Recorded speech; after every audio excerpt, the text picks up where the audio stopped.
Hello friends, तो कैसे हैं आप लोग। आ चुके हैं नए वीडियो में। इस वीडियो में हम बात करेंगे निरक्षीय स्थितियां, विद्युत क्षेत्र की तीव्रता, electric field intensity in equatorial line, किसी वैद्युत ध्रुव के कारण। और ये क्लास 12th का फिजिक्स का चैप्टर 1 है। और इस चैप्टर का नाम है electric charge and electric field का पार्ट 10 है हमारे प्लेलिस्ट के हिसाब से। तो चलिए वीडियो को शुरू करते हैं। सबसे पहले हमें एक अपने एग्जाम में, अगर हम बोर्ड एग्जाम में गए तो हमें एक इलेक्ट्रिक डाइपोल का एक सिस्टम बनाना होगा। ये हमें डायग्राम बनाना होगा।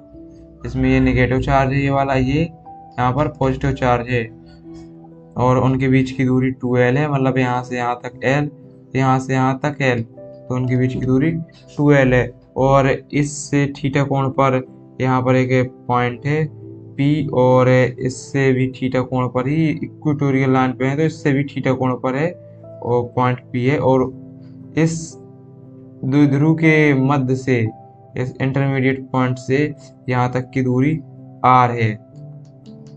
तो यहाँ पर हमें विद्युत क्षेत्र की तीव्रता पता करनी है। तो चलिए शुरू करते हैं। सबसे पहले हम यहाँ पर ये r दिया गया है और यहाँ पर हमें l दिया गया है। ये r दिया गया, हमें l दिया गया है। तो हम ये वाली लंबाई पता कर सकते हैं, bp, ये vp पता कर सकते हैं, bp और ab पता कर सकते हैं, बिल्कुल। तो सबसे पहले इसमें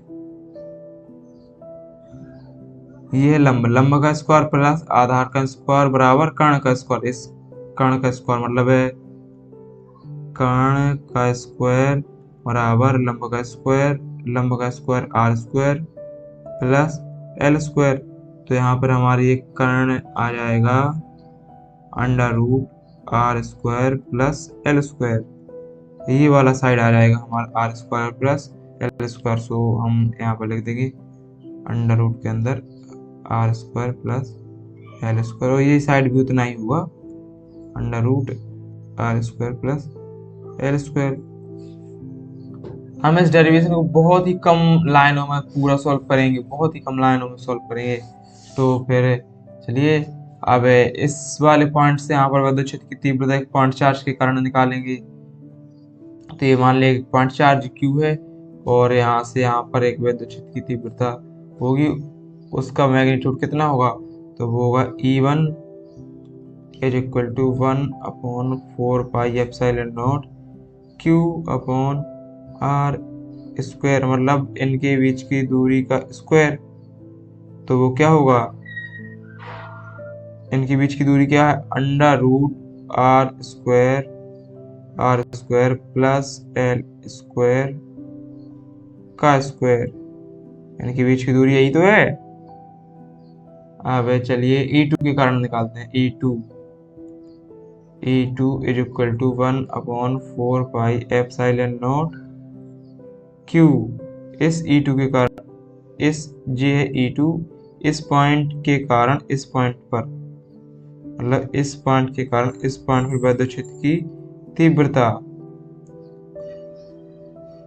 तो चलिए यहाँ पर भी हम पॉइंट चार्ज के कारण ए सूत्र लगाएंगे। तो E जो इक्वल टू हो जाएगा 1/4 पाई एप्सिलॉन नॉट है Q अपॉन अंडर रूट के अंदर R square plus L square का होल स्क्वायर, क्योंकि यहाँ पे दूरी का स्क्वायर करना पड़ता है इलेक्ट्रिक फील्ड के लिए। तो हम देखेंगे ये दोनों में सेम है, ये टर्म और ये टर्म दोनों में सेम है, और ये Q सेम है, बट इसका साइन अपोजिट है तो उसको नहीं, बट इसका मैग्नीट्यूड हम कह सकते हैं कि दोनों का सेम है। तो इसको हम E के बराबर मान लेंगे, इसको भी हम E के बराबर मान लेंगे। अब चलिए ये इनका इस पॉइंट पर यहाँ पर दो इलेक्ट्रिक फील्ड बनी, एक इस डायरेक्शन में इसके कारण और इसके कारण बनी इस डायरेक्शन में। तो हम यहाँ पर इस लाइन के समांतर एक लाइन E खींच लेंगे, EP खींच लेंगे। ये EP एक लाइन दिख रही है आपको। तो यहाँ पर ये कोण है, ये कोण जितना होगा ये कोण भी उतना ही होगा, आप देख सकते हैं। ये समांतर लाइन है दोनों, इसको एक तिर्यक रेखा काट रही है, तो ये कोण है जितना उतना ही कोण ये भी होगा।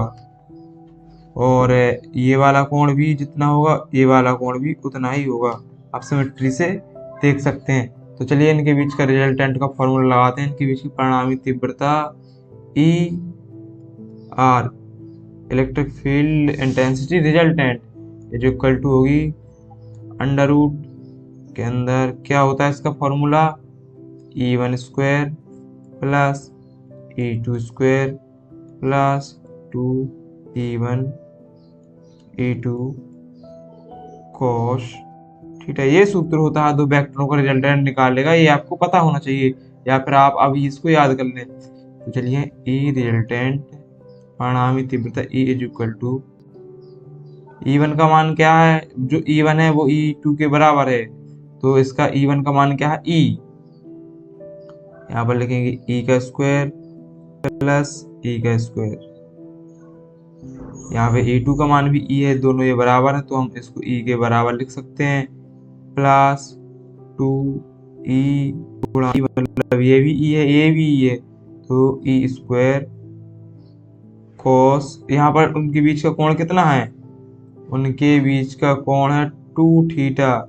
ये कोण एक वेक्टर ये है एक वेक्टर ये है, उनके बीच का कोण कितना है 2 थीटा। तो हम यहाँ पर लिखेंगे cos 2 theta. E resultant E R is equal to under root के अंदर 2E स्क्वायर, एक बार E स्क्वायर दूसरी बार E स्क्वायर तो हो गया 2E square plus 2E square cos 2 theta. चलिए नेक्स्ट स्टेज पर चलते हैं। तो यहाँ पर हम 2E स्क्वायर कॉमन ले लेंगे यहाँ से दोनों से, तो हो जाएगा हमारा E R equal to under root के अंदर 2E स्क्वायर 2E स्क्वायर और देखें क्या बचा 2E स्क्वायर है। अब कोष्टक के अंदर क्या बचेगा, यहाँ पर 2 स्क्वायर निकल गया तो यहाँ पर 1 बचेगा, यहाँ पर बचेगा cos square cos 2 theta. Square नहीं है कॉस 2 थीटा है, स्क्वायर मत समझ ले हटना इसको।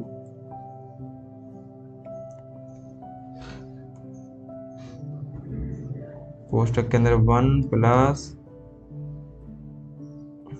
और क्या बचा यहाँ पर cos 2 थीटा cos 2 थीटा। अब ट्रिग्नोमेट्रिक रिलेशन से आपको पता होना चाहिए cos 2 theta is equal to होता है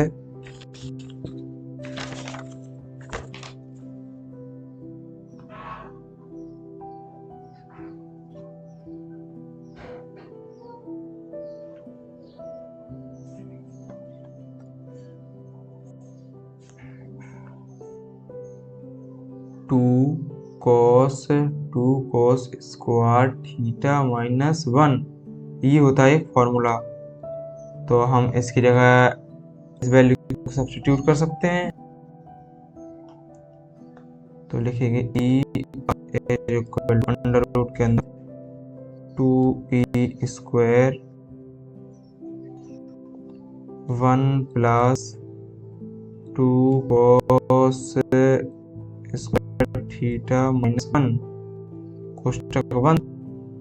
इस 1 से ये 1 तो गया, इसका अंदर हम कर देंगे मल्टीप्लाई, तो ये हो जाएगा E R is equal to 2E, इससे 1 तो गया 2E square 2 cos square theta E square into cos square theta ना बचेगा। अब चलाते हैं इनको अंडर रूट से हटाते हैं, तो इसको बाहर लाएंगे तो क्या हो जाएगा ई आर, इसका दो 2 में से दो ई एक ई और एक 2 कॉस थीटा है 2, तो एक कॉस थीटा निकल आएगा कॉस थीटा। हमारा आ गया ए, पर ई का मान रख देंगे, क्या का मान रख देंगे, आएगा। तो चलिए देखते हैं ई का मान यहाँ पर।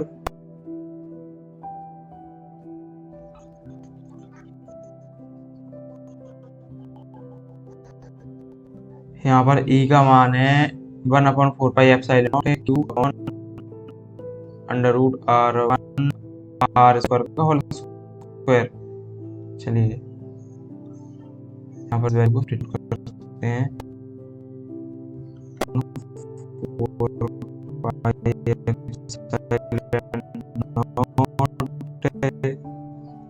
और यहाँ पर है क्यू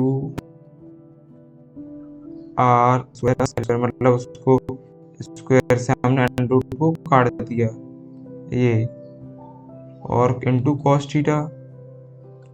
चलिए कॉस थीटा को सब्स्टिट्यूट कर सकते हैं। हम तेरे बोले कि कॉस थीटा बराबर क्या होता है, कॉस थीटा होता है, कॉस थीटा जो इक्वल टू होता है आधार कोण, और आधार कोण, इसका आधार ये है, आधार ये है और कोण ये है। तो हम यहाँ लिख सकते हैं कॉस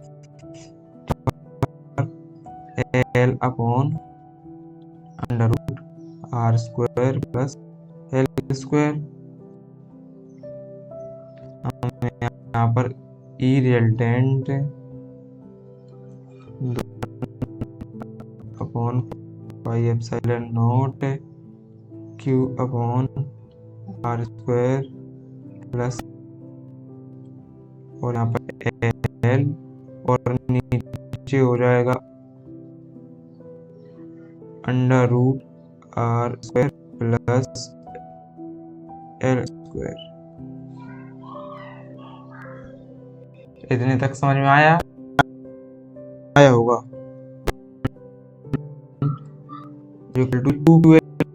क्या है ये, 2QL, ये होगा बराबर P के, मतलब वैद्युत ध्रुवागुण P के, यही तो होता है 2QL, मतलब उनके बीच की दूरी 2L और उन पर एक का आवेश चार्ज Q, तो ये हो गया P अपॉन 4πε0। और इसकी हम अंडर रूट को हटाकर, यहाँ पर हम इस अंडर रूट को हटाकर, चलिए यहाँ पर क्या था, R square plus L square का अंडर रूट, हम इसको ऐसा भी तो लिख सकते हैं, उसका पावर 1/2, यही इसका मतलब अंडर रूट ही होता है 1/2 का पावर। अब ये गुणा में ये दो बेस सेम है, इसका भी पावर 1 है, तो 1 प्लस आधा क्या होगा 1.5, मतलब 3/2, तो इसका पावर 1 है, आर प्लस एल पावर 2, तो ई रिजल्टेंट हो जाएगा। एल स्क्वायर बहुत छोटी दूरी है, ये वैसे भी दूरी होती है, इसकी पावर माइनस में बहुत छोटी होती है, और अगर हम उसका स्क्वायर तो और भी छोटी हो जाएगी। वो इतनी छोटी संख्या को, किसी संख्या में जोड़ने घटाने से कोई अंतर नहीं होगा, तो हम एल को छोड़ देंगे, एल स्क्वायर बहुत छोटा है तो हम निगलेक्ट कर देंगे, छोड़ देंगे। E R equal to P upon 4πε0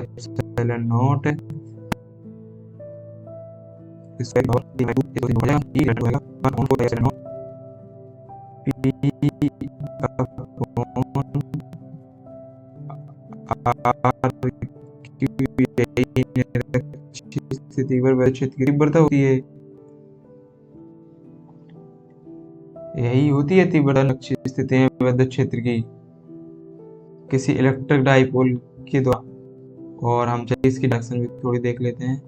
direction इसकी इस डायरेक्शन में होगी, को दिख रहा होगा इसको, इसके पैरेलल होगी, इसकी पैरेलल इस दो इसकी वैद्युत क्षेत्र तीव्रता, और ये यहाँ से माइनस से प्लस नहीं, प्लस होगी इसकी वैद्युत क्षेत्र की तीव्रता इस तरफ। करता हूँ वीडियो पसंद आई होगी और आपका समझ आया होगा टॉपिक। तो फिर मिलते हैं अगले वीडियो में, तब तक के लिए गुड बाय।